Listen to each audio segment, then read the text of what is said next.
Again, picking up where we left off with yesterday, when we're breaking down the endocrine system, remember we have steroid hormones, okay, which we discussed those yesterday, with these top two being gonadotropins, and then this is a glucocorticoid, and then aldosterone being a mineral corticoid, okay? Now we talked about some non-steroids, okay, which means they're one of two base types of hormones, either they're polypeptide or amino acid based, okay? For the mineral corticoids that are polypeptide based, remember we talked about parathyroid hormones, calcitonin, and the reason that we would call them mineral corticoids is because these two counteract one another. And then this works in the first and second messenger mechanism, which means this is going to stimulate that one, okay? So now we move on to the only classification of a gonadotropin that is a non-steroid hormone, and it's also polypeptide based, and that is oxytocin. And one of the hormones that this does, again, it's what we call a positive feedback mechanism, because what happens in this case is once the posterior pituitary gland sends the signal for oxytocin to be released, it's going to causes uterine contractions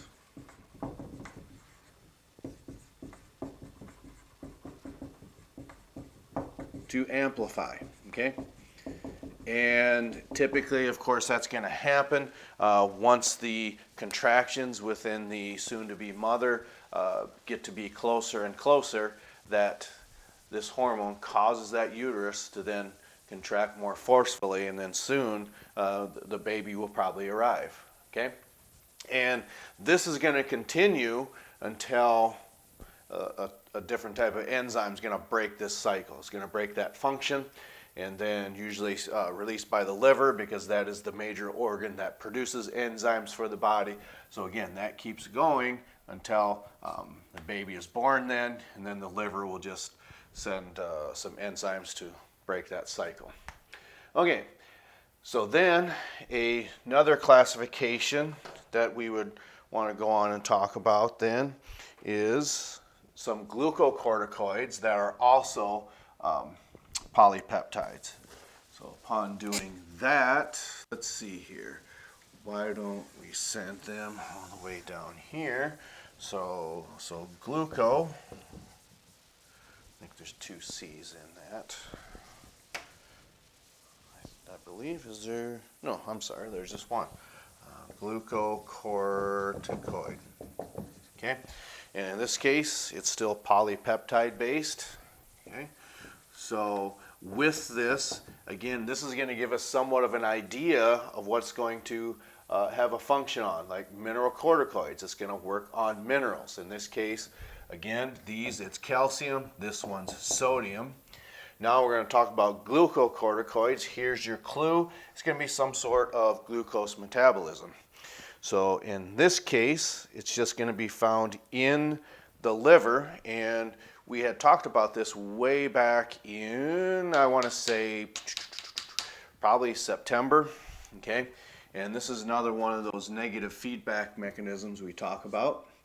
And there's a homeostatic mechanism, and the reason we say it's negative feedback is because once this gets out of balance, well then these two are going to counteract one another. We have insulin on one side and glucagon then on the other, if we can make sense of that, okay?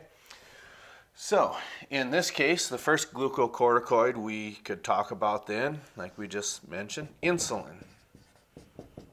Okay, so then with its function, it's going to do one of two things. Either once this is released from the pancreas, it's going to be sent to the liver, and then the liver is going to do one of two things. It's either going to lower, it's going to lower the blood sugar levels in one of two ways. Lower blood sugar levels by producing produce, well, it's not producing, I guess you could say synthesizing would probably be better, by synthesizing glycogen. Okay, so what that means, and we've talked about this in class before, just the idea of, okay, we have all these individual glucose molecules circulating in the blood. Okay, so the brain says, okay, our blood sugar levels are way too high. Okay, so what insulin is going to do is it's going to start to lower those blood sugar levels in one of two ways. Either one, it's going to cause the sugar to enter the cells to be burned for some sort of energy boosting function, or synthesizing glycogen, which means you have all these individual glucose molecules that are now going to get linked together. So we had 5 of them up there. Okay, so now all these glucose molecules are linked into a polysaccharide known as glycogen, and when that happens, that will lower your blood sugar levels then as well. So if that's one way that blood sugar levels are lowered, well then what happens if it is too low and you have to raise your blood sugar levels? Well, as you would have guessed it, yes, that is glucagon, which again is also a polypeptide-based hormone, and that will raise blood sugar levels by breaking down glycogen. I shouldn't have erased that. We had this polysaccharide here of glycogen. So if it raises blood sugar by breaking down glycogen, what that's going to do is that hormone causes these bonds to break. Now you have all these individual glucose molecules circulating in your blood. Therefore, it starts to raise that back to a normal level. Okay. As always, we try to hit a 15-minute mark. I don't know if we're going to make that. We're kind of chugging right along here. Okay, so that does it for the polypeptide-based hormones. Now we move on to the last classification of non-steroid hormones. So I will just go ahead and hit pause, give you a little bit of a chance to perhaps get caught up, and then we'll wrap the rest of us up with the amino acid-based hormones. Okay, so now I got a lot of that erased. Now we can continue on to our final segment, okay? And the rest of these are amino acid-based hormones. And here again, we have, oh, I missed a spot here. I think that'll be okay. All right. Like I said, this is an alcohol-based solvent, so it really evaporates pretty quickly. So again, since these are all glucocorticoids, you would have a pretty good idea on what their function actually is. Okay, so glucocorticoids that are now amino acid based. Okay, so as we look at these, the first one that you would guess that we watched a home improvement video with that, and that was with Randy, had an inactive thyroid gland, and because of that, he was not able to synthesize, produce, or release this hormone. Okay. So of course, this would get its signal from the pituitary gland, just like this would as well, parathyroid hormone. In this case, it would be TSH, or thyroid stimulating hormone, that's going to tell this to be released, because if it's inactive, you're just not going to be able to synthesize or be able to burn much sugar. And if you're not able to do that at a normal level, you're just not going to have much energy. And that's what they had portrayed in that video. Okay, so thyroxine, okay. Certainly, we know that on your papers. I think there's a question about that, and this affects, just say, glucose metabolism. And that's not its only function, okay? There's others that would be, I'll just put a comma there, it's also lipids and fats would also be included with that. And when we talk about metabolism, it's the breakdown of this. If you're not able to break that down, again, you're just not going to have much energy to be very active. Okay. So the next one we want to talk about is prolactin, okay, which is also an amino acid-based hormone, and in this case, after the course of a woman's pregnancy, this is going to cause, okay, so we could say causes mammary glands to produce milk, okay. Okay, so that's the function of prolactin. And one of the reasons that we put this underneath a glucocorticoid is when we're talking about different types of, whether it's humans or mammals, within the first few, not even just the first few weeks, but the first few hours and even days, getting this molecule is vital to produce that needed energy. It's just not glucose. It's also going to be different types of fats and other sugars that's very easy to metabolize for the young to take in, especially glucose.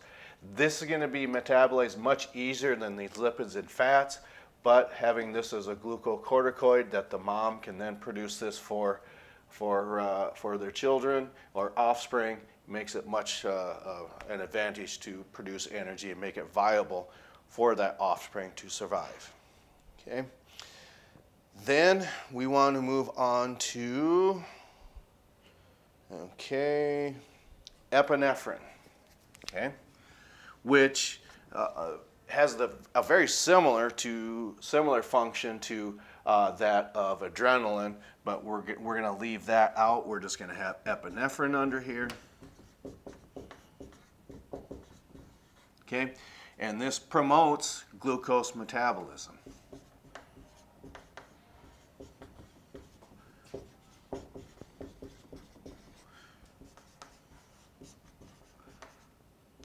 Now, you might be asking, why are we having two hormones doing what would seem to be the exact same function? Well, it's a similar function, there's no doubt of that, but this is fast acting. Okay, and what we mean by that is when we're in times of stress and we have that, what's called that flight or fight response, if we remember talking about that with the nervous system, that wasn't very good. That wasn't much better, okay. There we go. We're getting a little better. I mean, when we're talking about fast acting, that really causes you to produce energy very quickly. This, on the other hand, being a glucocorticoid, this is slow acting, okay? In other words, it's just going to have this slower action to continually have this glucose metabolism take place, where epinephrine is a much quicker hormone. And it's in times of stress, where this is not in times of stress. So this is, again, part of that flight or fight response. Okay. We've got 2 left to do, and then that will be it. We're at about 13 minutes. So I will go ahead and erase this content here. And knowing the functions of all these is really going to take you a long way to not only being successful for this final, but also moving forward for when you see this the next time in technical school or in college. Okay, so another amino acid-based hormone is somatotropin.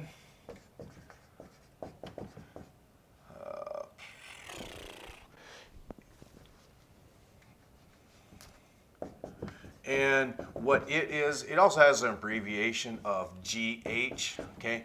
It's known as the growth hormone, okay? So, since it's a growth hormone, as you would guess,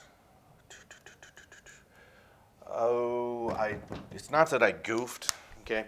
I'm just going to hit the pause button rather than wasting time to watching me erase that. I need to put that as a glucocorticoid.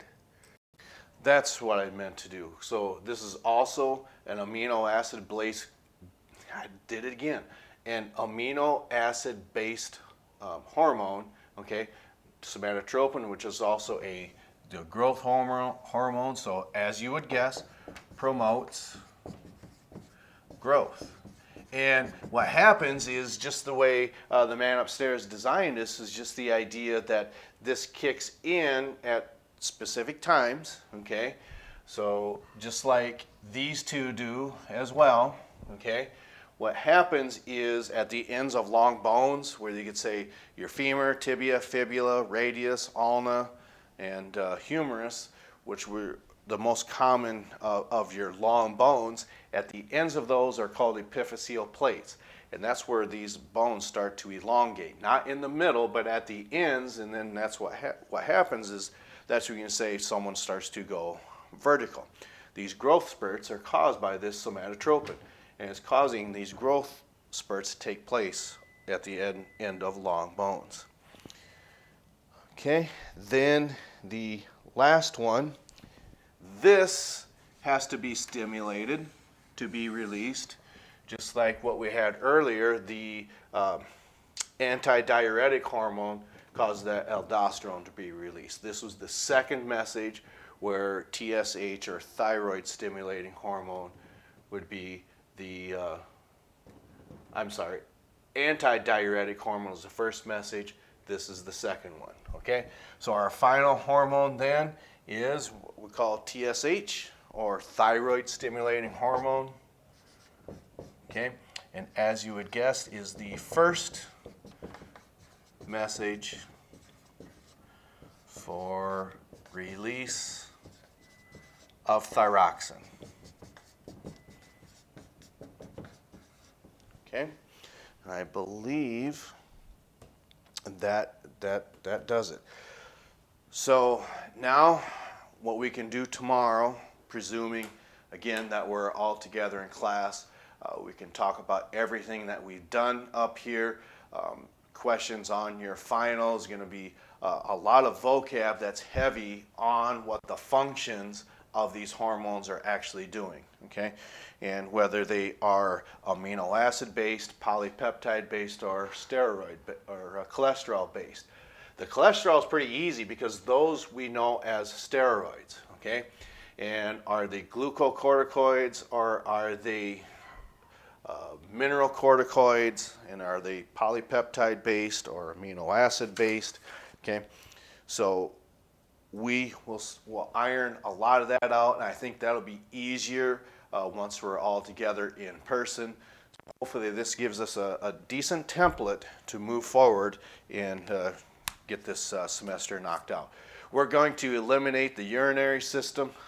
No pun intended there, but so what we mean, of course, the urinary system eliminates waste, but we're going to eliminate that from your final, just to kind of ease some of the strain that we just want to focus on the endocrine system. Okay, we ran a little bit over, but hopefully we've given you enough information that you can just glance at this and say, okay, I remember talking about this in class, and put that into our long-term memory.